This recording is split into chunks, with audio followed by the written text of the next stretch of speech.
আসসালামু আলাইকুম ওয়া রাহমাতুল্লাহি ওয়া বারাকাতুহু। সুপ্রিয় শিক্ষার্থীবৃন্দ, তোমাদেরকে স্বাগত জানাচ্ছি আজকের ভাইবা ক্লাসে।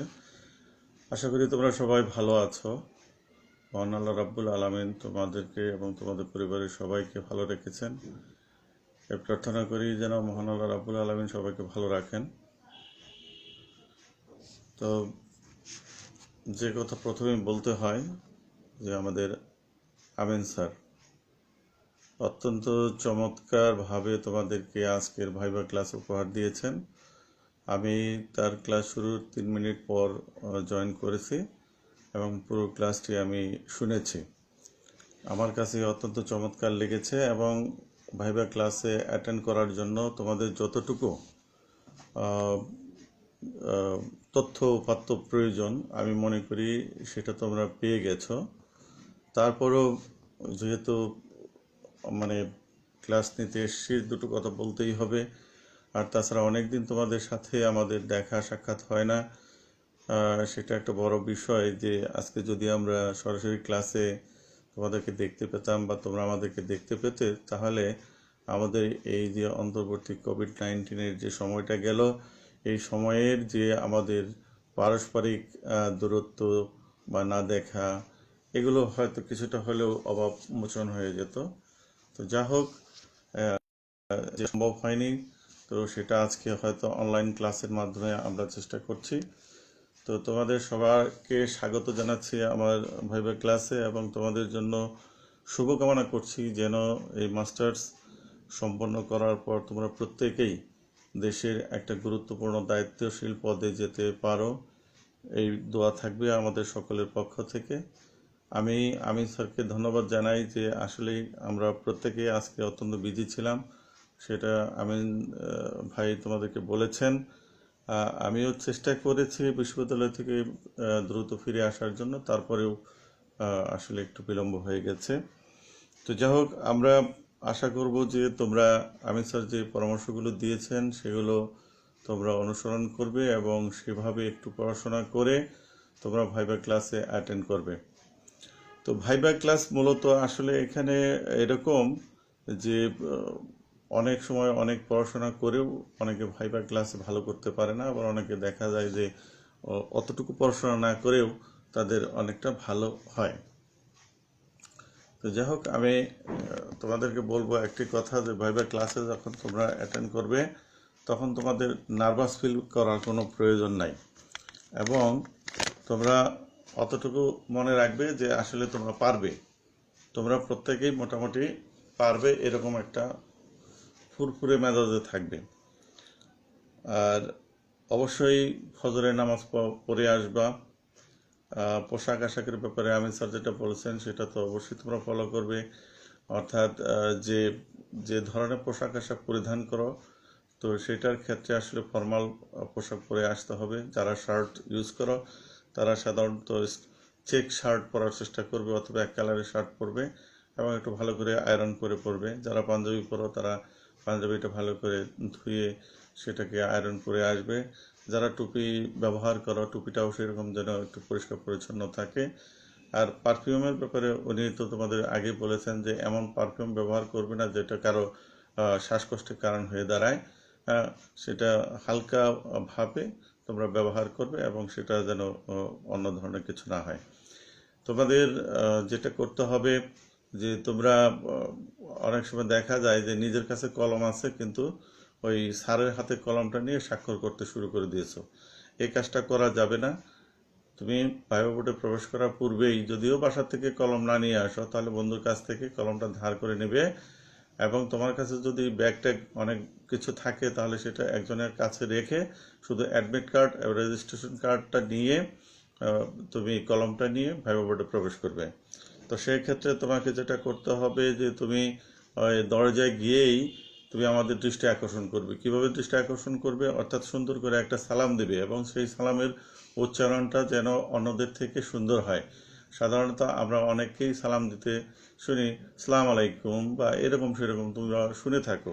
আসলে ইসলামিক স্টাডিজ মানে তুমি একজন শুদ্ধ ইসলামিক স্টাডিজের জ্ঞানগর্ভ ব্যক্তিত্ব এবং ইসলামী চিন্তাবিদ, এটা ধরে নেওয়া হয়। সেই ক্ষেত্রে তোমার কাছ থেকে শুদ্ধভাবেই সালামটা তারা প্রত্যাশা করবে। এই জন্য মোটামুটি কণ্ঠস্বরে যাতে আমরা শুনতে পাই, আমাদের কাছে আসে আসসালামু আলাইকুম ওয়া রাহমাতুল্লাহি ওয়া বারাকাতুহু বা আসসালামু আলাইকুম, যতটুকু তোমার কাছে ভালো মনে হয় ততটুকু তুমি দেবে। দিয়ে আমরা যে টেবিলে বসবো সেই টেবিলের পাশে তোমার জন্য একটা চেয়ার রাখা থাকবে, সেই চেয়ারটার পাশে গিয়ে তুমি দাঁড়াবে। যদি তোমাকে বসতে বলা হয় তো বসে যাবে, আর যদি বসতে না বলা হয় তাহলে তুমি কিছুক্ষণ দাঁড়িয়ে ধরো 10 সেকেন্ড 15 সেকেন্ড দাঁড়িয়ে অনুমতি প্রার্থনা করবে যে স্যার বসতে পারি কি, স্যার বসতে পারি, এরকম আর কি। তা দেখা যাবে যে তারা তোমাকে অনুমতি দেবেন এবং তোমরা তখন সেই চেয়ারে বসবে। চেয়ারে বসে তোমাকে বসার সাথে সাথে বলা হবে যে তুমি স্বাক্ষর করো। তোমাদের একটা অ্যাটেন্ডেন্স শিট থাকবে, সেই অ্যাটেন্ডেন্স শিটে স্বাক্ষর করতে হবে। তুমি তোমার রোলটা ভালো করে দেখে তোমার নামের পাশে যে ফাঁকা জায়গা থাকবে সেখানে স্বাক্ষর করবে। এই স্বাক্ষর করতে গিয়ে যেন তুমি কি না করো, অন্যের কলম ধার না করো। অর্থাৎ আমার হাতে বা কারো কাছে একটা কলম থাকবে, সেই কলম দিয়েই লেখা বা স্যারের কাছ থেকে চেয়ে নেওয়া, এই আচরণগুলো যেন না হয়। অধিকাংশ ক্ষেত্রে কিন্তু এরকম ঘটে। এবং অনেকে দেখা যায় যে এই রাতে লঞ্চে এসছো বা গাড়িতে এসছো, ওই গেঞ্জি টেঞ্জি পরেই তোমরা ভাবে বোর্ডে চলে এসছো। আসলে এই ক্ষেত্রে অত্যন্ত বিব্রতকর অবস্থা থাকে। দেখা যায় তাদের জন্য কমপক্ষে 5 থেকে 10 নম্বর এমনি গেট আপের জন্য মাইনাস হয়ে যায়। তো এই ধরনের পোশাক অবশ্যই পরবে না। যদি ওইভাবে কাউকে আসতে হয় তাহলে অবশ্যই তোমরা ভালো পোশাক ব্যাগে করে নিয়ে আসবে, যাতে সকালে এসে সেটা পরিধান করে তোমরা ভাবে বোর্ডে উপস্থিত হতে পারো। তো এরপর যেটা করতে হবে, তোমাকে তোমার নামটা কিন্তু জিজ্ঞেস করবে, তোমার নাম কি, অনেক সময় জিজ্ঞেস করবে তোমার নামের অর্থ কি। জানার চেষ্টা করবে যে তোমার নামের অর্থটা কি, এটা জেনে আসার চেষ্টা করবে। এরপর আমি স্যার তোমাদেরকে বলেছেন যে সাধারণত জিজ্ঞেস করা হয় তুমি কোন কোন পত্র পরীক্ষা দিয়েছো, অর্থাৎ পত্র শিরোনামগুলো। তো পত্র শিরোনামগুলো বলতে গিয়ে দেখা যায় অনেক সময় তোমরা আগেরটা পরেরটা আগে এভাবে বলো। আসলে একজন স্মার্ট স্টুডেন্টের জন্য কমপক্ষে পত্র শিরোনামটা সিরিয়ালি বলতে পারাটা উচিত। এবং সেটা তুমি যদি বাংলায় বলো তাহলে বাংলায়, ইংরেজিতে বললে ইংরেজিতে। প্রশ্নে কিভাবে দেওয়া আছে সেভাবে তোমরা বলার চেষ্টা করবে। প্রশ্নে কিন্তু দেওয়া আছে, যেটা যেভাবে লেখা আছে সেভাবে বলার চেষ্টা করবে। এবং ওই শিরোনামগুলো ইংরেজিতে যে শব্দ দেওয়া আছে সেই শব্দগুলোর মধ্যে যেগুলো তোমার কাছে মনে হয় যে এই বানানটা আমি পারি না, সেই বানানগুলো তোমরা প্র্যাকটিস করে আসবে। কারণ তোমাকে এই বানানটা ধরা হতে পারে যে এটা স্পেলিং বলো বা এটা প্রনাউন্সিয়েশন বলো, এরকম বলতে পারে। এগুলো দেখবে।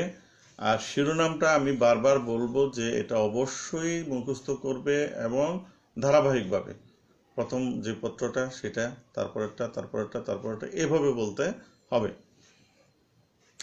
এরপর হয়তো জিজ্ঞাসা করা হবে যে তোমার পরীক্ষা কেমন হয়েছে, তুমি বলবো আলহামদুলিল্লাহ পরীক্ষা ভালো হয়েছে।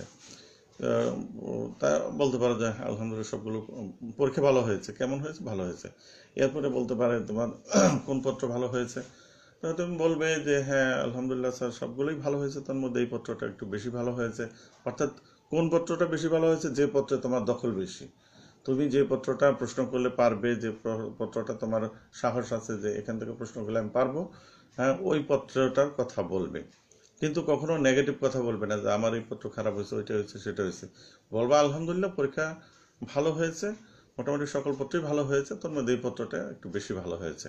তো এরকম বললে তখন ওই স্যার বা ওখান থেকে প্রশ্ন করবেন। মানে এটা তুমি একটা প্রিভিলেজ নিলে আর কি। তো যাই হোক, এখন এখানে যে বিষয়টা আমি তোমাদের বলবো সেটা হচ্ছে যে সংক্ষিপ্ত সময়ে তোমরা অনেক কিছুই করতে পারবে না। এখন যা কিছুই দেখে আসবে, যে পত্রে যা কিছুই দেখবে সব সংক্ষিপ্ত। তোমাদের ক গ্রুপ এবং খ গ্রুপে যে প্রশ্নগুলো আছে, বিশেষ করে ক গ্রুপের যে প্রশ্ন আছে, প্রত্যেকটা পত্র থেকে ক গ্রুপের প্রশ্নগুলো পড়বে।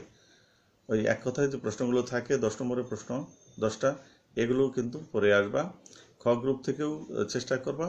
গ গ্রুপ থেকে যদি কোনো কোনো প্রশ্ন পড়ো সেটা সংক্ষিপ্ত আকারে পড়বা।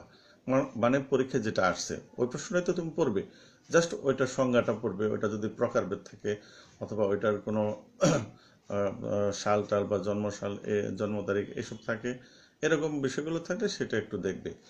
আর তোমাদেরকে বিশেষ করে ধরো তাফসীর থেকে প্রশ্ন বেশি হবে, হাদিস থেকে প্রশ্ন হবে। অর্থাৎ প্রথম পত্র, যেটা 1801 আছে, 1801 থেকে তো প্রশ্ন হবেই, 1802 থেকে হবে, 2 আছে না 3, ওটা 1803, 1803 থেকে হবে, 1805 থেকে হবে, এইভাবে। আর দেখবে যে তোমাদের বিজ্ঞান ভিত্তিক একটা আছে না, সায়েন্টিফিক ইন্ডিকেশন দ্য হোলি কোরআন, বা এরকম একটা কোনো পার্ট আছে কিনা।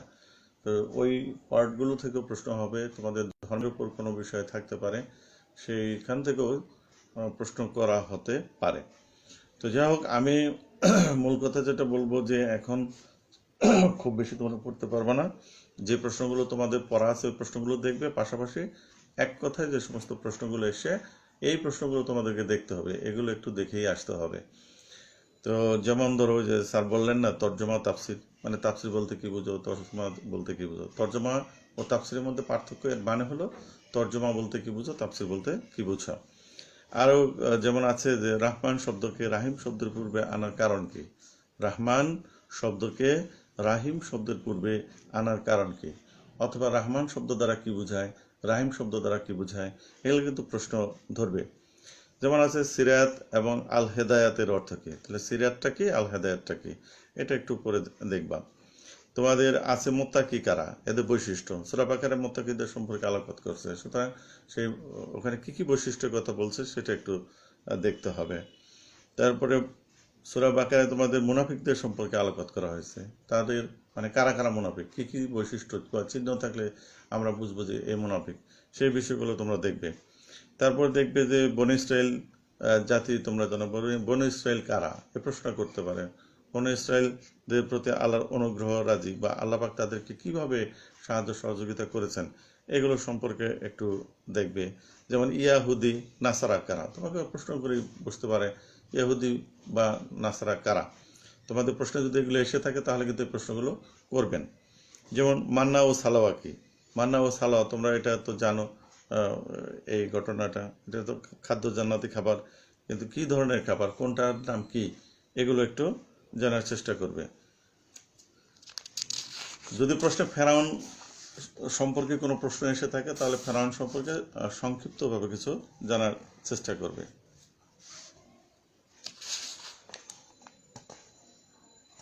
যেমন আছে তোমাদের বড় প্রশ্নের মধ্যে আসছে কিন্তু জিনিসটা সংক্ষিপ্ত, সেটা কি, যেমন সূরা ফাতিহার নাম, সূরা ফাতিহার অনেকগুলো নাম আছে, এই নামগুলো তোমরা জেনে আসবা, এটা কিন্তু ধরবে। এই সূরা ফাতিহার কয়েকটি নাম উল্লেখ করো, এটা কোন নামের কি অর্থ, এটা সহ কিন্তু জেনে আসবা। বিশেষ করে আমরাই কিন্তু এই প্রশ্নগুলো করব। আমি যেটা এখন বলতেছি যে সূরা ফাতিহার নামগুলো বলো। তারপরে এটা প্রশ্ন করতে পারে যে বিসমিল্লাহ সূরা ফাতিহা এবং অন্যান্য সূরার অংশ কিনা, বা এ ব্যাপারে ইমামগণের কি মতামত রয়েছে। বিসমিল্লাহ সূরা ফাতিহা এবং অন্যান্য সূরার অংশ কিনা, এ ব্যাপারে ইমামগণের কি মতভেদ আছে, এটা কিন্তু প্রশ্ন করতে পারে। তারপরে ধরো ওই বললাম হামদ, মাদ এবং শুকরের মধ্যে কি পার্থক্য, হামদ, মাদ ও শুকর। তো অর্থাৎ হামদ কাকে বলে, মাদ কাকে বলে এবং শুকর কাকে বলে, এগুলো তোমাদের অর্থটা যদি জানো, মানে সংজ্ঞাটা যদি জানো, তাহলে কিন্তু সেটা সমাধান হবে।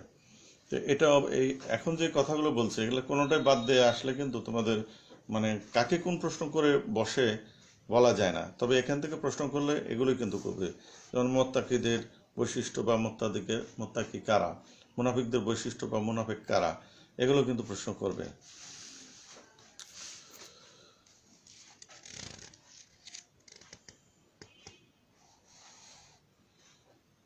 তারপরে তোমরা সূরা বাকারায় গাভী জবাইয়ের যে কাহিনী, সেটা যদি তোমাদের সম্ভব হয় কাহিনীটা একটু পড়বে, কারণ এটা সম্পর্কে তোমাদের একটা ধারণা কিছুটা থাকার কথা, জাস্ট এমনি একটু পড়ে নিলে আর কি। তো এখানে আল্লামা জারুল্লাহ জামাকশারির জীবনী, যেটা এটা তো আমিন সাহেব বলছেন, তোমরা এই জিনিসগুলো দেখবে।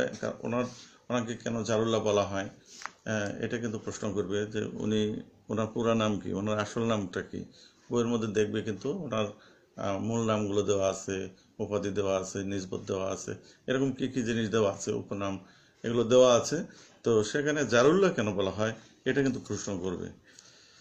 যেমন তাফসিরে কাশাফ, এই তাফসিরে কাশাফের বৈশিষ্ট্য, তাফসির এবং তাবিলের মধ্যে পার্থক্য, তাফসিরে কাশাফের বৈশিষ্ট্য, তাফসির এবং তাবিলের মধ্যে পার্থক্য। এগুলো কিন্তু প্রশ্ন করা হবে।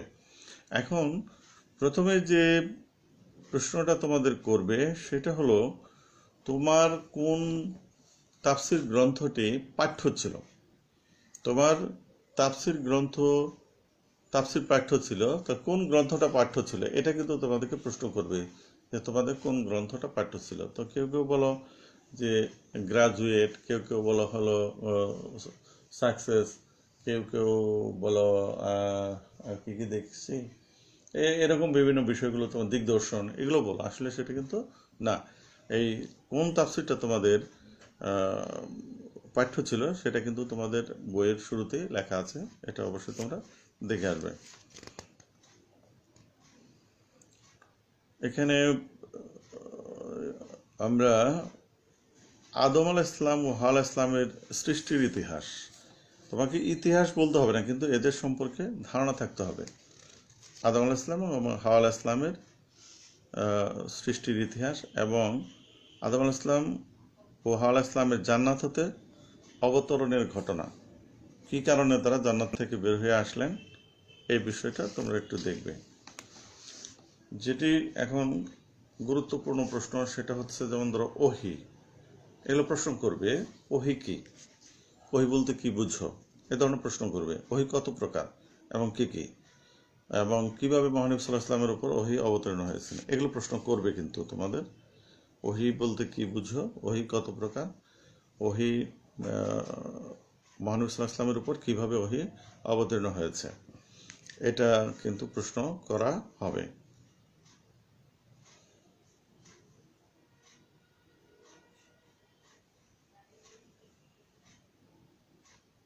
যেমন একটা প্রশ্ন, যদি তোমাদের এই প্রশ্নটা পরীক্ষায়, আমি প্রশ্ন দেখি নাই তাই বলছি, যেমন ইমাম বুখারী রহমতুল্লাহ বাবে ইয়াদুর রহি কে কেন, ওহীকে কেন কিতাবুল ইমানের প্রথমে সন্নিবেশ করেছেন, এ প্রশ্নটা করতে পারে।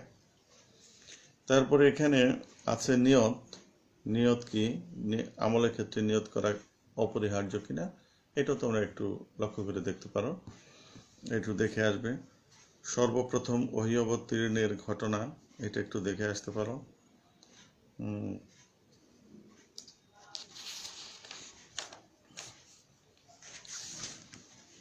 তারপর ধরো এগুলো আলোচনা করেছেন, যেমন কিতাবুল মাগাজি থেকে গাজোয়া বা সারিয়া বলতে কি বুঝো, অথবা গাজা ও সারিয়ার পার্থক্য কি, গাজোয়ার সংখ্যা কত, সারিয়ার সংখ্যা কত, প্রথম গাজোয়া কোনটি, প্রথম সারিয়া কোনটি, এই ধরনের প্রশ্ন কিন্তু করতে পারে। এগুলো দেখতেই হবে, গাজোয়া থেকে প্রশ্নগুলো কিন্তু তোমাদের দেখতেই হবে যে গাজোয়া বলতে কি বুঝো। তো প্রথম গাজোয়া কি বা সারিয়া কি, গাজোয়া কি সারিয়া কি, গাজোয়ার সংখ্যা সারিয়ার সংখ্যা, এগুলো কিন্তু প্রশ্ন ধরবে। তো এখানে বদর যুদ্ধ, এটা মুসলমানদের ইতিহাসে সর্বপ্রথম সম্মুখ যুদ্ধ, যেটাকে গাজোয়া বলা হয়। তো এটা কিন্তু এই সম্পর্কে তোমাদের ধারণা থাকতে হবে, বদর এবং উহুদ যুদ্ধ, এই দুইটা যুদ্ধ সম্পর্কে ভালো করে একটু ধারণা নিয়ে আসবা। বদর যুদ্ধে যেমন ধরো মুসলমানদের সংখ্যা কত ছিল, তারপরে কাফেরদের সংখ্যা কত ছিল, কতজন মুসলমান শহীদ হয়েছেন বা কতজন কাফের নিহত হয়েছেন, বা এই প্রশ্নগুলো।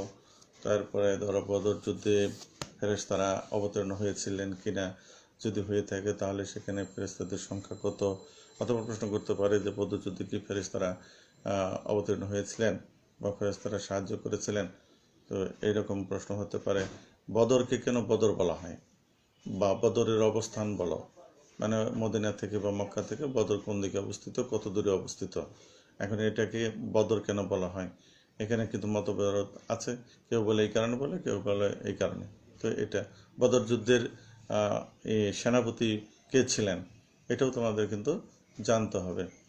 তো ওটা একটু দেখবে। তারপরে উহুদের যুদ্ধে পরাজয়ের কারণটা কি, উহুদের যুদ্ধে মুসলমানরা যে পরাজয় হলো সেটার কারণটা কি, তাহলে কি কারণে সেটা পরাজয় হয়েছে সেই কারণটা তোমাদের জানতে হবে।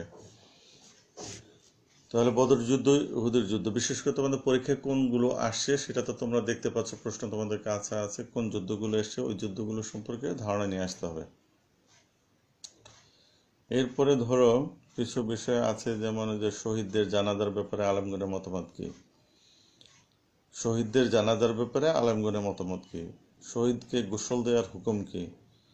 শহীদকে গোসল দেওয়ার হুকুম কি, এগুলো তোমরা একটু দেখে আসবা। তারপরে বায়াতুর রিদওয়ান, বায়াতুর রিদওয়ান, তারপরে হুদাইবিয়ার সন্ধি, মদিনা সনদ, এই বিষয়গুলো কিন্তু প্রশ্ন ধরা হয়। বায়াতুর রিদওয়ান, আকাবার শপথ, হুদাইবিয়ার সন্ধি এবং মদিনা সনদ, এই প্রশ্নগুলো তোমরা একটু দেখবে। সফর অবস্থায় রোজা রাখার হুকুম কি, এটা স্যার বলছেন, এটা তোমরা অবশ্যই দেখবে। এগুলো প্রশ্ন করা হয় এবং তোমাদের পরীক্ষা যদি এসে থাকে তাহলে তো এগুলো থেকে প্রশ্ন করাই হবে। তারপর তোমাদের যেমন আছে এখানে হজ, হজ তাহলে হজ কি, মানে হজ কাকে বলে। তো এই হজের সংজ্ঞাটা কিন্তু অনেকেই পারে না, তো এটা একটু ভালো করে দেখে আসবা। হজ কাকে বলে, হজ কত প্রকার, সর্বোত্তম হজ কোনটি, হজের ওয়াজিব কয়টি, রোকন কয়টি, এই বিষয়গুলো কিন্তু জানতে হবে। হজ এবং উমরার মধ্যে কি পার্থক্য, উমরার হজ এবং উমরার মধ্যে কি পার্থক্য, অর্থাৎ হজ কাকে বলে, উমরা কাকে বলে, এটা। মিকাত কাকে বলে, মিকাত কয়টি, বাংলাদেশিদের জন্য মিকাত কয়টি, মদিনাবাসীদের জন্য মিকাত কোনটি, মক্কাবাসীদের জন্য মিকাত কোনটি, এই প্রশ্নগুলো কিন্তু তোমাদেরকে করা হবে। তারপরে আছে যেমন ধরো ইহরাম, ইহরাম অবস্থায় নিষিদ্ধ কাজগুলো কি কি, এটা বলতে পারে। তারপর ধরো যেমন হজ কি তাৎক্ষণিক আদায় করা ওয়াজিব না বিলম্বে, তো এটা এক কথায় তুমি জেনে আসবা যে কোনটা উত্তম। যে অমক বলছেন এটা উত্তম, অমক বলছেন এটা উত্তম, যেমন ইমাম সাহাবী কোনটা, ইমাম আবু হানিফা রহমতুল্লাহ মতে কোনটা, এতটুকু যে জেনে আসলেই হবে, এর বেশি জানা দরকার নাই। তাহলে এখানে হজ এবং উমরা সম্পর্কিত ছোট ছোট প্রশ্ন কিন্তু বলছি, যেমন ওয়াজিব, ফরজ, তারপরে প্রকার, এগুলো একটু জানতে হবে। এগুলো প্রশ্ন করবে, কাকে কোন প্রশ্ন করবে কেউ কিন্তু নিশ্চিত হতে পারবে না। কাকে কোন প্রশ্নটা করা হবে সেটা কিন্তু তুমি নিশ্চিত হতে পারবা না।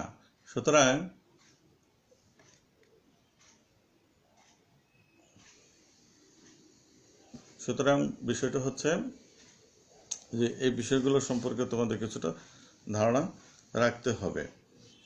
তো এখানে যেমন বলছে নিয়ত অর্থ কি, আমলের ক্ষেত্রে নিয়ত করা অপরিহার্য কিনা, এ বিষয়ে তুমি সংক্ষেপে জানবা। মতভেদ থাকলেও কোন ইমাম কি বলেছেন সংক্ষেপে জানবা।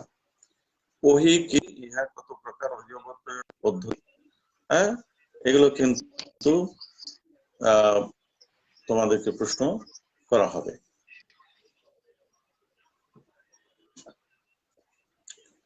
তারপরে যেটা বলবো, ইমান মানে ইমান বলতে কি বুঝো, ইমান বলতে কি বুঝো, ইমান ও ইসলামের সংজ্ঞা দাও, এই ধরনের প্রশ্ন কিন্তু করা হবে। ইমান বলতে কি বুঝো, ইমান ও ইসলামের সংজ্ঞা দাও, এই ধরনের প্রশ্ন করা হতে পারে। তারপর হচ্ছে ওই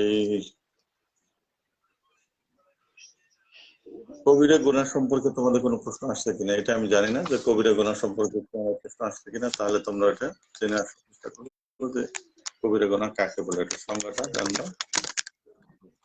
আর কবিরা গুনার যদি প্রশ্ন এসে থাকে তাহলে কিন্তু তোমাদের একটা জিনিস এরকম হবে যে কবিরা গুনাহকারী ব্যক্তিকে তওবা করলে সেটা তাকে ক্ষমা করা হবে কিনা, এবং কেউ যদি কবিরা গুনাহ করে মৃত্যুবরণ করে তওবা না করে তাহলে তার কি পরিণাম, এগুলো সম্পর্কে তোমাদের কিন্তু ধারণা নিয়ে আসতে হবে। তো তোমরা ভালো করে জানো যে কোন প্রশ্নটা পরীক্ষায় এসে। আরেকটা হলো যে সাওম অধ্যায়, মানে তৃতীয় পত্রের কথা আমি বলছি, 1805 থেকে সাওম। তো সাওম বলতে কি বুঝো, সাওম কখন বা কোথায় ফরজ হয়েছে, সাওম কখন বা কোথায় ফরজ হয়েছে। তারপর রোজা অবস্থায় সিঙ্গা লাগানো, এটাও একটু ছোট করে দেখবা। সাওমে বিসাল একটাই পরিভাষা আছে, সাওমে বিসাল। সাওমে বিসাল দ্বারা কি বোঝানো হয়েছে, বা এটার হুকুম কি। ইতিকাফ সম্পর্কে একটু জেনে আসবে। ইতিকাফ কি? ইতিকাফ সম্পর্কে একটু পড়ে আসবা। সফরে রোজা রাখার বিধান সম্পর্কে কিন্তু পড়ে আসবা। তারপরে জাকাত নিয়ে আলোচনা করবো। জাকাত জাকাতের আবিধানিক পারিভাষিক অর্থ, জাকাত কখন কোথায় ফরজ হয়েছে, এটা একটু পড়ে আসবো অবশ্যই। তারপরে হলো উসর বলতে কি বুঝো, অর্থাৎ উসর ও খারাজের মধ্যে কি পার্থক্য আছে, উসর ও খারাজের মধ্যে কি পার্থক্য, যদি পরীক্ষা প্রশ্ন এসে থাকে তাহলে পড়বে। এবং সাদাকাতুল ফিতর কাকে বলে? সাদাকাতুল ফিতর এটা আমাদের বাস্তব জীবনের সাথে জড়িত, সুতরাং এই সাদাকাতুল ফিতর কাকে বলে এটা তোমরা পড়বে।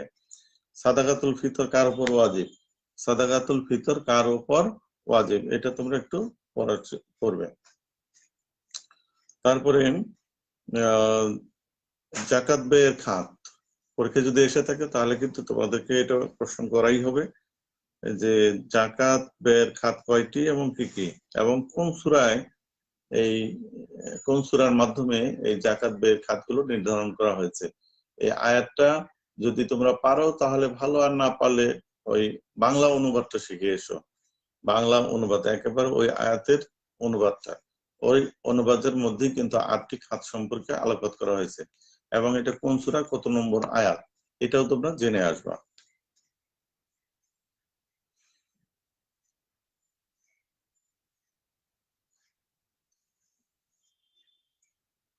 হেবা সম্পর্কে স্যার বলছেন, হেবা হেবা কি, হেবাকৃত বস্তু ফেরত নেওয়া যায় কিনা, অথবা হেবা করার ক্ষেত্রে সন্তানদের মধ্যে প্রাধান্য দেওয়া যায় কিনা, এগুলো কিন্তু একটু প্রশ্ন করা হয়। যদি পরীক্ষা এসে থাকে তাহলে কিন্তু প্রশ্ন করা হবে। আরেকটা বিষয় যেটা আমি স্যার বলছিলেন, যেটা বারবার আমি তো জানি যে স্যার আসলে ওই ধরনের, স্যাররা তো খুব বিজ্ঞ মানুষ, আর তাছাড়া মাদ্রাসা লাইনেও তারা পড়াশোনা করেছেন, যে কারণে তাদের আরবিতে খুব দখল বেশি। তো সেই ক্ষেত্রে তোমরা তোমাদের পরীক্ষায় যে সমস্ত যে হাদিস এসছে অথবা কোরআনের অনুবাদ এসছে, ওইটার মধ্যে যেগুলো তোমরা পারো, বিশেষ করে প্রথমটা বা দ্বিতীয়টা, যেটাই তোমার পারা আছে সেটা একটু ভালো করে শিখে এসো। যেমন আরবিটা তুমি পড়তে পারো এবং অর্থ সহ, এগুলো কিন্তু ধরেন। বিশেষ করে মাদ্রাসা পড়ুয়া যদি তুমি থাকো তাহলে তোমাকে অবশ্যই প্রশ্নগুলো স্যার করবেন। আরেকটা বিষয় হলো যে আছে এরকম যে চাঁদ দেখার ক্ষেত্রে ইখতিলাফে মাতলা তারা কি বোঝানো হয়েছে। চাঁদ দেখার ক্ষেত্রে মানে আমরা বলি না যে এক দেশ দেখলো ওইটার দ্বারাই এখন অন্য দেশের মানুষ কি করতে পারবে, রোজা রাখতে পারবে, বিষয়টা নিয়ে একটা আলোচনা আছে, তোমরা এটা একটু দেখবা।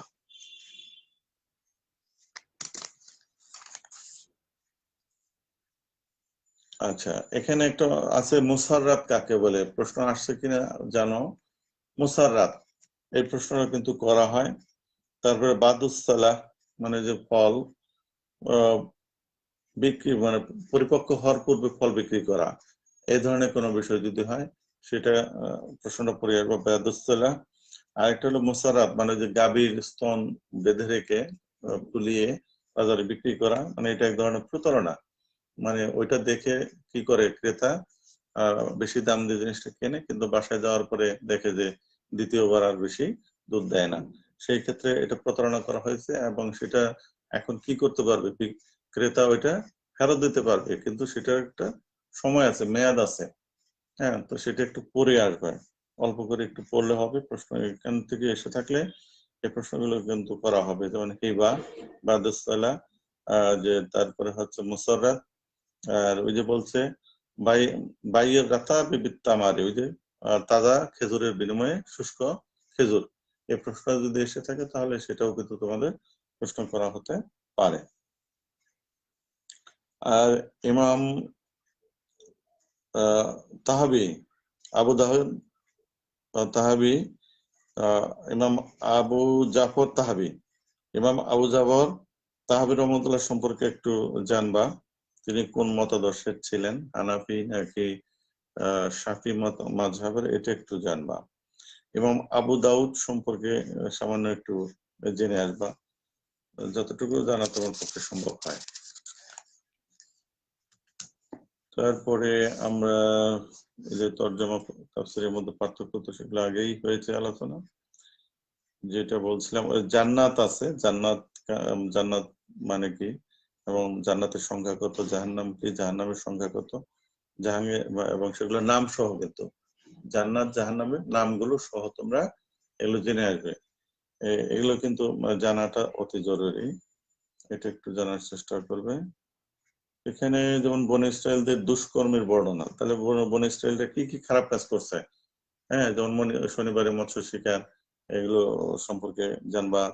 তীহ প্রান্তরে তারা, তারপরে ওই যে তোমার বাছুর তৈরি, গো বৎস পূজা, এগুলো ছিল তাদের মানে কুকর্ম, এগুলো সম্পর্কে হালকা একটু জানবে। আর মোটামুটি আলোচনা এরকমই, যে আমি আর বেশি কিছু বলে তোমাদের আজকে বোঝা চাপিয়ে দিতে চাইছি না। যেগুলো আলোচনা করলাম আমার কাছে মনে হয় যে আমরা, বিশেষ করে আমি কিংবা রেদওয়ান স্যার যদি প্রশ্ন করেন তাহলে এগুলোর মধ্য থেকে প্রশ্ন থাকবে। আর আমাদের বিশ্ববিদ্যালয় থেকে যে স্যার আসবেন তিনি এসবের মধ্য থেকে প্রশ্ন করবেন। এছাড়াও আরো দুই একটা পত্র থেকে তিনি প্রশ্ন করতে পারেন, অন্যান্য যে পত্র, যেমন যে তোমাদের বললাম যে বিজ্ঞান বিষয়ক বা ধর্ম বিষয়ক। কারণ স্যার তো বলে যে সেটা ছিল তুলনামূলক ধর্মতত্ত্বের উপর তিনি গবেষণা করে পিএইচডি করেছেন, তো সেই বিষয়ে ধর্মতত্ত্বের উপর তিনি প্রশ্ন করতে পারেন যদি ওই ধরনের থাকে।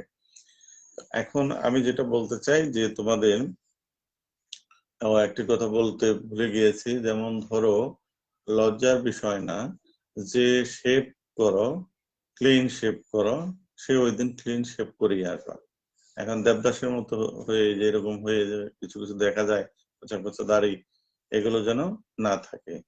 হ্যাঁ, তুমি একদম ক্লিন শেভ করেই স্মার্ট পরিপাটি, তোমার দিকে তাকালেই যেন বোঝা যায় যে ছেলেটা আসলে ডিসেন্সি সম্পর্কে ভালো ধারণা আছে, বা তাকে দেখে ডিসেন্ট মানে শোভনীয় বা স্মার্ট বলতে যেটা বোঝায় এ ধরনের। হ্যাঁ, আর কথাবার্তাও একটু মোটামুটি ভাবে, একেবারে মুখ দিয়ে বেরোচ্ছে না এরকম না, আবার একবারে দ্রুত গতিতে বলবে এমনটিও না। আর খেয়াল করবে যিনি প্রশ্ন করেছেন চেষ্টা করবে তার দিকে তাকিয়ে প্রশ্নের উত্তরটা দেওয়ার জন্য। তিনি যে ভাষায় প্রশ্ন করেছেন, সে যে যে ভার্সনে প্রশ্ন করেছেন, তোমাকে আনসারটা সেই ভার্সনেই দিতে হবে। কোনো কারণে তুমি ইসলামিক স্টাডিজ পড়ো দেখেই যে তোমাকে ইংরেজিতে প্রশ্ন করতে পারেন না তা কিন্তু নয়। যদি কোনো কারণে তিনি ইংরেজিতে প্রশ্ন করেই বসেন, তুমি ইংরেজিতে যা জানো তাই বলার চেষ্টা করবে। অর্থাৎ বাংলায় প্রশ্ন করলে বাংলায় উত্তর দিবে, ইংরেজিতে প্রশ্ন করলে ইংরেজিতে উত্তর দিবে। তুমি যে কোনো বিসিএস সহ অন্যান্য নিয়োগ পরীক্ষায় যখন যাবে ভাইবা দিতে, সেখানে কিন্তু তোমাকে সাবজেক্ট লক্ষ্য করা হবে না। তখন তাদের যেভাবে খুশি সেভাবে প্রশ্ন করবেন, এবং যে ভাষায় খুশি সেভাবে ভাষায় প্রশ্ন করবেন। সেজন্য প্রশ্ন বাংলায় হলে বাংলায় তুমি উত্তর দিবে, আর তারপর ইংরেজিতে হলে ইংরেজিতে উত্তর দিবে। কোনো বিষয় ধরো তুমি পারছো না, সেই ক্ষেত্রে নিজে বানিয়ে বলার চেষ্টা করো না, কারণ ওখানে যারা আছেন তারা কিন্তু তোমার থেকে, ধরে নেওয়া হয় যেহেতু একাধিক তোমার শিক্ষকরা থাকবেন, তারা কম বেশি বিষয়ে ধারণা রাখে। এখন তুমি যদি বানিয়ে কিছু বলতে চাও, তারা ধরে ফেলবে যে না, সে তো এটা মানে তার নিজের থেকে মন গড়া কিছু বলছে। আর এটা হলো ভাইবা পরীক্ষা একটা নেগেটিভ মার্ক। অর্থাৎ এই লোকের বৈশিষ্ট্য হলো, তাকে যদি কোনো দায়িত্ব দেওয়া হয় তাহলে সে যাদের উপরে তার দায়িত্বটা পালন করবে তাদের উপর সে তার নিজের মতামতটা চাপিয়ে দেবে, এবং তার যে সিদ্ধান্ত সেটাই সে চাপিয়ে দেবে। এই জন্য এ ধরনের ব্যক্তিকে কিন্তু নেগেটিভ ধরা হয়, এবং তাদেরকে কিন্তু মানে নাম্বার ভালো দেওয়া হয় না। সেজন্য বিনয়ের সাথে বলবে সরি স্যার, এই মুহূর্তে মনে পড়ছে না, এইভাবে বলবে আর কি। হ্যাঁ, তো মোটামুটি আমার মনে হয় যে আর তেমন কিছু বলার বাকি নেই। তারপরে আমি স্যার তোমাদের একটা মেসেজ দিয়েছেন যে শনিবারে, মানে 30 তারিখ তো শনিবারই বোধ হয়, তো স্যার হয়তো সকালবেলা তোমাদের ভাইভা ক্লাস নেবেন, সেই অনুযায়ী তোমরা 9টার মধ্যে উপস্থিত হয়ে যাবে। এবং স্যার ক্লাস নেবেন এবং স্যার যে বিষয়গুলো আলোচনা করবেন সেটা মানে উনি ওই বিষয়গুলো থেকে তোমাদেরকে প্রশ্ন করবেন, এরকমটি তোমরা ধরে নেবে। তো আর কিছু বেসিক বিষয় সম্পর্কে যেটি আলোচনা তোমরা করেছো, সেটা হচ্ছে ধরো যে ইসলামিক স্টাডিজ এর স্টুডেন্ট হিসেবে তোমার আহকাম আরকান মানে সালাতের যে আহকাম আরকান আছে এগুলো সম্পর্কে, সালাতের ওয়াজিব আছে এগুলো সম্পর্কে, ওযু ভঙ্গের কারণ আছে, তায়াম্মুমের ফরজ কয়টি, ওযুর ফরজ কয়টি, ওযুর সুন্নত কয়টি, গোসলের ফরজ কয়টি, এগুলো তোমাদের কিন্তু একটা ধারণা রাখা অতি জরুরি।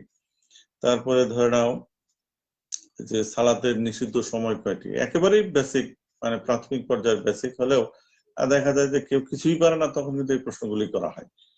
তো এটা আরেকটু দেখবো 5 ওয়াক্ত সালাতের সময়টা, মানে ফজরের সালাতের সময় কোনটা, যোহরের, আসরের, মাগরিবের, ইশার, এগুলো ফজর সালাত সম্পর্কে হয়তো তোমাদের কলস, এসফার এই শব্দগুলো আসবে।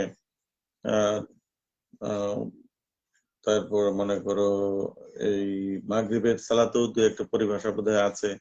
হ্যাঁ, ওই ওটা আমার নাম এখন মনে পড়ছে না, ওই যে সাদা আভা ও লাল আভা, হ্যাঁ এটা মানে এটা কি ওটা কি এরকম একটা বিষয় সম্পর্কে বলা হয়, সেগুলো তোমরা একটু দেখবে। তারপরে স্যার বললেন যে দোয়ায়ে কুনুত মানে এটা কোন সালাতে পড়া হয়, দোয়ায়ে কুনুত কোন সালাতে পড়া হয় এই প্রশ্নটা আগে করবে। আর সেই সালাতটা কয় রাকাত, কেউ কেউ বলছেন 1 রাকাত, কেউ কেউ বলছেন 3 রাকাত, মানে বিজোর ভিতর নামাজ। তো ভিতর নামাজ বলতে তোমরা কি বুঝো, প্রশ্নটা করতে পারে। সেক্ষেত্রে আহ সেটা কাকে বলে বা কার মতে কয় রাকাত এগুলো তোমরা বলবে। আর ভিতরে আমরা কি করি, দোয়া কুনুত করি, তাহলে তোমরা কি করবে, ওই দোয়া কুনুতটা কিন্তু শিখে আসবে। কারণ আমাদের যে একটা ধারণা আছে যে আমরা যদি দোয়া কুনুত না জানি 3 বার সূরা ইখলাস পড়ে সে সালাত আদায় করলেই হয়ে যায়। তো এটা কখন হয়ে যায়, যে কিছুই জানে না শুরুতে হয়ে যায়, কিন্তু আজীবন ওইটা দিয়ে জানি না করে কিন্তু হয় না। সেজন্য তুমি মাস্টার্স করছো, তার মানে তোমার তো এই জানার পাঠ প্রাতিষ্ঠানিক এখানে শেষ, তো তুমি আজকে বলতে পারবে না আমার শুরু, সেজন্য তোমার বেলায় এটা গ্রহণযোগ্য হবে না। তারপর তোমাদের সূরা ফাতিহার যে 7টি আয়াত আছে সেই আয়াতগুলোর অনুবাদ সম্পর্কে জেনে আসবা। সূরা ফাতিহা আয়াত গুলোর অনুবাদ তোমাকে ধরা হতে পারে। তারপরে ওখানে দু একটা প্রশ্ন আছে দেখবা যে উম্মুল কোরআন, বা তারপরে আরেকটা আছে যেমন ওখানে ইয়া কানা বুদু ইয়া কানাস্তাইন এরকম আছে। তারপরে দললেন ওলা দললেন এরকম, এদের কাদেরকে বোঝানো হয়েছে, এরকম কিছু প্রশ্ন আছে তোমাদের, ওইটা তোমরা একটু দেখে আসবা। আর হাদিস সম্পর্কে যদি বলতে হয় তাহলে ওই অনেক সময় কিন্তু ফরজ সালাতে ফরজ কয়টি বা এটা প্রশ্ন করে, অথবা কত রাকাত ফরজ, কত রাকাত সালাতে ফরজ, ফরজ সালাত কত রাকাত, এটা প্রশ্ন করা হয়ে থাকে অনেক সময়। এরপরে ধরো হাদিস থেকে, যেমন হাদিস বলতে কি বুঝো, হাদিস কত প্রকার, এগুলো যে হাদিসে কুদসি কাকে বলে, কওলি হাদিস, ফেলি হাদিস, তাকরিরি হাদিস, এগুলো কাকে বলে, বিশেষ করে তাকরিরি হাদিস কাকে বলে এবং উদাহরণ সহ জানতে চাইতে পারে, বুঝিয়ে বলো তো তাকরিরি হাদিসটা কি। তাকরিরি হাদিসটা হলো যে রাসূল আকরাম সাল্লাল্লাহু আলাইহি ওয়াসাল্লামের সামনে সাহাবায়ে কেরামগণ কোনো কিছু বলেছেন বা কোনো কাজ করেছেন, সে ব্যাপারে আল্লাহ রাসূল হাবা না কিছুই বলেননি, বরং তিনি নীরব থেকেছেন, এরূপ হাদিসকে বলা হয় তাকরিরি হাদিস বা মৌন সম্মতি সূচক হাদিস। তো এরকম তারপরে মনে করো সনদ মতন কাকে বলে, হাদিসের দুইটা অংশ, একটা হলো সনদ আর একটা হলো মতন। সনদ কি, যে প্রথম অংশই হলো সনদ, হাদিসের প্রথম অংশটা হচ্ছে সনদ, যেখানে রাবীদের বর্ণনা দেওয়া হয় যে এই হাদিসটা অমুক অমুক থেকে বর্ণনা করেছেন। আর মূল অংশটাই হলো মতন, সেটা হলো যে হাদিসের মূল বক্তব্য আর কি, ওই হাদিসে কি মেসেজটা দেওয়া হয়েছে। যেমন বলা হলো যে ইন্নামাল আমালু বিন্নিয়াত, তো কি বলছে যে আমল নিয়তের উপর নির্ভরশীল। এখন এটা হলো কিন্তু মতন, আর এই হাদিসটা যারা যারা বর্ণনা করছেন তারা হচ্ছে সনদ। তো সনদ মতন তোমরা একটু জেনে আসবা। তারপরে আমরা হাদিসের কয়েকটা স্তর জানি, যেমন হাদিস, আসার, খবর, হাদিস কাকে বলে, খবর কাকে বলে, আসার কাকে বলে, এ ধরনের এগুলো হচ্ছে বেসিক। আমি বলছি না যে এই প্রশ্নগুলো তোমাকে করবেই, কিন্তু তুমি ধরো অনার্স করে এসছো, কোনো না কোনো সময় তোমার কিন্তু এগুলো ছিল, যখন তুমি কিছুই পারবে না তখন এই বেসিক গুলোর যে কোনোটা প্রশ্ন করা হতে পারে। যেমন বলা হয়েছে যে যে হাদিসটা আল্লাহ রাসূল থেকে বর্ণনা হয়েছে তাহলে ওই হাদিসটার নাম কি? যেমন আমরা জানি যে ওটা মারফু হাদিস। ওরকম মনে করো যে হাদিসটা কোনো সাহাবী বর্ণনা করলেন, আল্লাহ রাসূল বর্ণনা করেন নাই কিন্তু সাহাবী বর্ণনা করছেন, সেটা তো এক প্রকারের হাদিস। তাহলে ওটা কোন হাদিস? এটা হলো মাওকুফ। আর যখন কোনো হাদিস কোনো তাবী বর্ণনা করছে সেটা হলো মাকতু। তো এগুলো সনদের ভিত্তিতে, অর্থাৎ যে সনদ যে পর্যন্ত গেছে সেটার ভিত্তিতে হাদিসটা বিভিন্ন প্রকার রয়েছে। আবার রাবীদের সংখ্যার উপর ভিত্তি করে হাদিসের কতগুলো নাম আছে সেটাও কয়েকটা প্রকার তোমরা জানো, যে হয়তো 4 প্রকার। যেমন যে হাদিসে রাবীর সংখ্যা একজন সেটা হলো গরীব, আর যে হাদিসে রাবীর সংখ্যা 2 জন সেটা আজিজ, যে হাদিসে রাবীর সংখ্যা 2 এর অধিক 3 জন, কোন কোন ক্ষেত্রে বলা হয় যে 5 জন, সেটা হলো তোমার মাশহুর হাদিস। আর একটা হলো যে যে হাদিসে বর্ণনাকারীর সংখ্যা এত অধিক যে ওই বিষয়ে কোনো মানে মিথ্যার উপর কেউ একমত হতে পারে না, সেটা হচ্ছে মুতাওয়াতির হাদিস। হাদিসে মুতাওয়াতির বলতে পারে, হাদিসে মুতাওয়াতির কাকে বলে। তো এটার সংখ্যা সাধারণত 7 থেকে উপরের দিকে থেকে থাকে। তারপরে ধরো ওই যে জামে কাকে বলে, সুনান কাকে বলে, তোমরা এই প্রশ্ন জামে সম্পর্কে বলছিলা।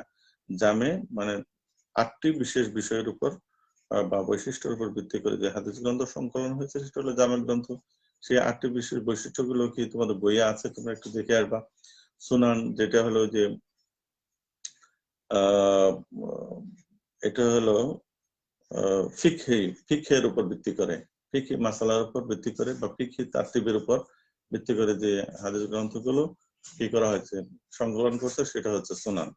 অনুরূপ ভাবে ওখানে মুত্তাফাকুন আলাইহি আছে। তারপরে সিহা সিত্তা কাকে বলে, সিহা সিত্তা গ্রন্থগুলোর নাম কি কি, এগুলো তোমরা একটু জেনে আসবা। তারপরে ধরো যে সাহাবী কাকে বলে, অনেক সময় কিন্তু সাহাবী কাকে বলে প্রশ্নটা করা হয়। অনুরূপ ভাবে ধরো একজন আছে যেমন সাহেবাইন, সহিহাইন, সহিহাইন, সাহেবাইন, সহিহাইন, শাইখাইন, এরকম কিছু পরিভাষা আছে হাদিসের।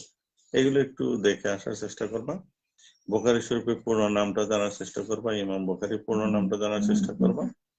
তারপরে এই তোমাদের যে তাফসীর গ্রন্থ যেটা, সেই গ্রন্থের পুরো নামটা জানার একটু চেষ্টা করবা। আশা করি যে আর ওই যে সিয়াসিতার যে গ্রন্থ সংকলক ইমাম বুখারী, ইমাম মুসলিম, তাদের জন্মসাল মৃত্যুসাল এটা একটু দেখার চেষ্টা করবা।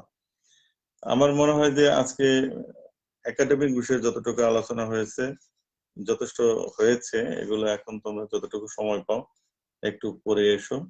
আর আসার সময় তোমরা অবশ্যই একটু হাসি মুখেই আসবা, সকলের দোয়া টোয়া নিয়ে আসবা, গোসল সেরে সুন্দর করে একটু পরিপাটি হয়ে আসবা। মনের মধ্যে একটু খুশু খুশু থাকবে, মনের মধ্যে একটু মানে মানে আনন্দ আনন্দ থাকবে। কিন্তু সেই আনন্দটা আবার এরকম না যে দাঁত বের করে হেসে সেটা প্রকাশ করছো, এরকম না। কিন্তু মনে করো একটা ছেলের কোনো একটা সুসংবাদ যদি পায়, তা প্রত্যাশিত কোনো সুসংবাদ কেউ পেলে তার মনের মধ্যে একটা পুলকিত ভাব জাগে, আনন্দিত থাকে, রোমান্স থাকে, এই ধরনের একটা ভাব থাকবে তোমার মধ্যে। ভয় থাকতে পারে কিন্তু তোমার মধ্যে কনফিডেন্স থাকবে যে না, প্রশ্ন যেটাই করুক সেটা আমি পারবো। আর না পারলে কি হবে, না পারলেও কিছু হবে না, না পারলেও কিছু হবে না। কিন্তু তাই বলে তুমি 5টা প্রশ্ন করলো 2-3টা প্রশ্ন পারবে না এমনটি নয়। কোনো না কোনো প্রশ্ন তুমি পেরেই যাবা। না পারলেও দেখা যাবে যে আমরা তোমাদেরকে ওইভাবেই প্রশ্ন করব। ঠিক আছে, আমরা চেষ্টা করব তোমাদেরকে সেভাবে এগিয়ে নিয়ে যাওয়ার জন্য। তো আর আমার মনে হয় যে বিশেষ কিছু বলার নেই। তবে অনেকেই কিন্তু আসলে কলমটা নিয়ে সমস্যা তৈরি করো। আরেকটা হলো বলতে ভুল গিয়েছি, তুমি চেয়ারে বসে তো তোমার স্বাক্ষর যখন করছো তখন হাতটা থাকতে পারে, হাজিরা শিটে স্বাক্ষর করছো তখন হাত তোমার টেবিলের উপর থাকবে। যখনই স্বাক্ষর করা শেষ হয়ে গেল তুমি হাতটা নিচে নামিয়ে তোমার উরুর উপর রাখবে। হ্যাঁ, তুমি চেয়ারে বসে আছো, তোমার চেয়ারে যে উরু আছে, পা পা পা, হ্যাঁ, থায়ের উপরে হাতটা রাখবে, হাতটা রেখে কথা বলবে। আর তুমি কিন্তু পা কাঁপাবে না, চেয়ার এরকম এরকম করবে না, মানে চেয়ার একবার সামনে যাচ্ছে আর পিছনে যাচ্ছে এরকম করবে না। পান আর করবে না। তো আশা করি যে তোমরা ভালো করবে। এখন অনেক রাত হয়ে গেছে, তোমরা ধৈর্য ধরে আমার কথা শুনেছো, আমিন স্যারের কথা শুনেছো, এই জন্য তোমাদেরকে অনেক ধন্যবাদ জানাই। তবে এটা সত্য কথা, আজকে যারা অংশগ্রহণ করতে পেরেছো এই অনলাইন ক্লাসে, আশা করি তাদের ভাইবা নিশ্চিতভাবেই ভালো হবে। আর যারা অংশগ্রহণ করতে পারো নাই, তাদের সাথে তোমাদের বহুত একটা দূরত্ব থেকে যাবে, বিশেষ করে এই ভাইবার ক্লাসে, এবং সঙ্গত কারণে হয়তো তারা অনেক নাম্বার মিস করবে। তো এই জন্য আরেকটা বিষয় বলতে চাই যে বিশেষ করে যারা মেয়েরা আছো, তাদের কিন্তু পর্দা বিষয়ক প্রশ্নগুলো করা হয়। পর্দা কি, পর্দার বিধান কি, কোন সময় পর্দার মানে আয়াত নাজিল হয়েছে, কোন সূরায় পর্দা সম্পর্কে বলা হয়েছে, এটা সম্পর্কে একটু জেনে আসবা। এবং মেয়েরা মোটামুটি সম্ভব পর্দা করে আসবা। বিশেষ করে কি যে অনেকে দেখা যায় যে আধুনিকা হয়ে আসে। আধুনিকা বলতে এরকম যে একটা ওড়নাটাও সঠিকভাবে পড়তে জানে না, হিজাবটাও ঠিক মতো তারা পড়ে না আর কি। সে মানে ভাবখানা একটু ভিন্ন রকম থাকে। তুমি ভদ্রভাবে আসলে, হিজাব পরে আসলে, ওড়না সুন্দর করে পরে আসলে, সেটার জন্য তোমাকে খারাপ কিছুই মনে করা হবে না, বরং এটার জন্য তোমাদের জন্য একটা প্রিফারেন্স থাকে। কমপক্ষে 4-5 নম্বরে এমনি তোমরা বেশি পেয়ে থাকো, কেননা ইসলামী আকীদার প্রতি তোমাদের যে একটা আনুগত্য বা ভালোবাসা, সেটা প্রকাশিত হয়। সেজন্য স্যাররা সাধারণত এ ধরনের লেবাসের জন্য কিন্তু কিছু নাম্বার থাকে, এই নাম্বারগুলো দেওয়া হয়। তো তোমরা সেটা করে আসবা। আর কলেজে এসেই পারলে বাসা থেকে গ্রুপ অনুযায়ী বই নিয়ে আসবে। ওখানে এসে তো দেখা যাবে যে ওই কে ভাইবা দিল, তাকে কি প্রশ্ন করছে, তোমরা কিন্তু কোনো না কোনো ভাবে জানতেই পারো। তো সেই ক্ষেত্রে বইটই থাকলে তোমরা হয়তো ওই যে পাশের যে রুম থাকবে সেখানে বসে ওই প্রশ্নগুলো তোমরা একটু পরস্পর আলোচনা করে যদি যাও, তাহলে আর একটু ভালো হয়, এই আর কি বিষয়। তো আমি তোমাদের সকলের সুস্বাস্থ্য এবং দীর্ঘায়ু, সেই সাথে তোমাদের কর্মজীবনের যে শেষ বিষয়, কর্মজীবনের যে পরিসমাপ্তি, প্রাতিষ্ঠানিকভাবে মানে শিক্ষা জীবনের যে প্রাতিষ্ঠানিক সমাপ্তি ঘটতে যাচ্ছে, সেটার জন্য তোমাদের একেবারেই অন্তর থেকে প্রার্থনা করি, আল্লাহ রাব্বুল আলামিন তোমাদেরকে, তোমাদের বাবা মায়ের যে মনের আশা আকাঙ্ক্ষা, তোমাদের যে আশা আকাঙ্ক্ষা, সেই আশা আকাঙ্ক্ষা মহান আল্লাহ রাব্বুল আলামিন তোমাদের কবুল করুন, তোমাদেরকে কামিয়াবি দান করুন, এবং তোমাদেরকে সুন্দরভাবে এই ইহকালীন জীবন পরিচালনা করার তৌফিক দান করুন। এবং আমিন স্যার তোমাদেরকে কিছু কথা বলেছেন যে তোমাদের জীবনটা কেমন হবে, আমি মনে করি যে সেই বিষয়গুলো তোমরা কিন্তু খেয়াল রাখবে। যেমন আমি আমাদের শ্রদ্ধেয় প্রফেসর স্যারদের কাছ থেকে যেমন দু একটা কথা শুনেছি, যেমন এরকম বলা হয় যে 3টি জিনিস মানুষের জন্য অত্যন্ত গুরুত্বপূর্ণ বিষয়। সেটি হচ্ছে, যেমন একটা হলো সততা, মানে 3টা এর কথা বলা হয়েছে, দন্ত স, 3 দন্ত স। সেটা হলো কি, একটা হলো সততা, আর একটা হচ্ছে স্বাধীনতা, আর একটা হচ্ছে সুস্থতা। মানুষের জীবনে সাফল্য লাভের জন্য, সেটি দুনিয়াবি এবং আখিরাতের যে কোনো সাফল্য লাভের জন্য 3টা কি ওয়ার্ড আছে বা 3টা কি আছে, অর্থাৎ 3টা বিষয় রয়েছে, যে এই 3টা ইন্ডিকেটর যদি কারোর মধ্যে থাকে বা কেউ পায়, তাহলে সে জীবনে সফল হতে পারে। তো তাহলে সেগুলো কি থাকতে হবে? থাকতে হবে স্বাধীনতা, সততা এবং সুস্থতা। তাহলে কিন্তু সুস্থতা মহান আল্লাহ রাব্বুল আলামিনের সবচেয়ে বড় নিয়ামত। সুস্থতা হচ্ছে মহান আল্লাহ রাব্বুল আলামিনের সবচেয়ে বড় নিয়ামত। তোমরা এগুলো কিন্তু বুঝতে পারো যে অনেক কোটিপতি, অনেক অর্থবিত্তের মালিক আছেন, কিন্তু হঠাৎ এমন দুরারোগ্য রোগ ব্যাধি হয় যে সেগুলোর কারণে দেখা যাচ্ছে যে ফকির হয়ে যাচ্ছেন এবং সঠিকভাবে চিকিৎসা করতে পারতেছেন না, তার অত সাধ্য নেই। সেজন্য আল্লাপাক যদি কাউকে সুস্থ রাখেন, এ ধরনের আহ অসুখ বিসুখ থেকে দূরে রাখেন, তাহলে সে যদি মানে সিম্পল জীবন যাপন করে, তার থেকেও কিন্তু এটা উত্তম। তো যাই হোক, এগুলো মনে রাখবে যে একটা কথা, তোমরা যদি অনার্স ফার্স্ট ইয়ারে আমাকে পেয়ে থাকো, আমি বলেছিলাম যে তোমরা হচ্ছে এই নক্ষত্র সদৃশ। আকাশে যেমন অন্ধকার রাতে তাকালে সেই নক্ষত্রকে উজ্জ্বল আলো দীপ্তিমান দেখা যায়, উজ্জ্বল করতে থাকে। আকাশের সেই মহাশূন্যের মাঝে কিন্তু এরকম সংখ্যা খুব বেশি না, কমই দেখা যায়। অনেক স্টুডেন্টই আছে, সবাই কিন্তু এই কোরআন এবং হাদিস সম্পর্কে জ্ঞান লাভ করতে পারে না, কারণ এই সাবজেক্ট তারা পড়ে না। তো পৃথিবীতে যদি কোনো শ্রেষ্ঠ সাবজেক্ট থাকে তাহলে সেটি হচ্ছে তোমার এই সাবজেক্ট, যেটি হচ্ছে ইসলামিক স্টাডিজ। তো এই সাবজেক্টকে তুমি অধ্যয়ন করতে গিয়ে যদি হীনমন্যতা এসেও থাকে, কিন্তু মহান স্রষ্টার কাছে এর জন্য যা যা আছে বরকত আছে, এবং এই সাবজেক্টকে মনে প্রাণে ভালোবেসে এর যে হুকুম আহকাম বা বিধান রয়েছে, আল্লাহ রাব্বুল আলামিনের তরফ থেকে যে সমস্ত বিধিবিধান আসছে, আল্লাহ রাসূল আমাদেরকে যে সুন্নত দেখিয়ে দিয়েছেন, সুন্নাহ তিনি রেখে গেছেন, সেগুলো আমরা যথাযথভাবে মেনে চলার চেষ্টা করব। এবং যদি আমরা আসলে সেই চেষ্টাটা চালিয়ে যাই, তাহলে আল্লাহ রাব্বুল আলামিন আমাদেরকে হয়তো ক্ষমা করে দেবেন এবং আমাদের জন্য ইহকাল এবং পরকাল কল্যাণকর হবে। আমি প্রার্থনা করি আল্লাহ রাব্বুল আলামিন যেন আমাদের কবুল করেন এবং সকলকে আমাদের আহ আহ ইহকালীন পরকালীন জীবনকে তার হুকুম আহকাম মেনে চলার এবং রাসূলের সুন্নাহ ধারণ করার তৌফিক দান করেন। পাশাপাশি আল্লাহ রাব্বুল আলামিনের তরফ থেকে যে কোভিড-19 বা করোনা চলছে, এই করোনার হাত থেকে মহান আল্লাহ রাব্বুল আলামিন সকল মুমিন মুমিনাতকে, সকল মুসলমানকে হেফাজত করুন এবং বিশ্ববাসীকে হেফাজত করুন। এবং আমরা যারা সুস্থ আছি তাদেরকে হেফাজত করুন, যারা করোনায় আক্রান্ত হয়েছেন দ্রুত আল্লাহ পাক তাদেরকে আরোগ্য দান করুন, এবং যারা করোনায় আক্রান্ত হয়ে মৃত্যুবরণ করেছেন আল্লাহ রাব্বুল আলামিন তাদেরকে শহীদ মর্যাদা দান করুন। এ প্রার্থনা করে সকলের সুস্বাস্থ্য এবং কল্যাণ কামনা করে আজকের ক্লাস এখানে শেষ করছি। ওয়া আখিরু দাওয়ানা আনিল হামদুলিল্লাহি রাব্বিল আলামিন। আসসালামু আলাইকুম ওয়া রাহমাতুল্লাহি ওয়া বারাকাতুহু।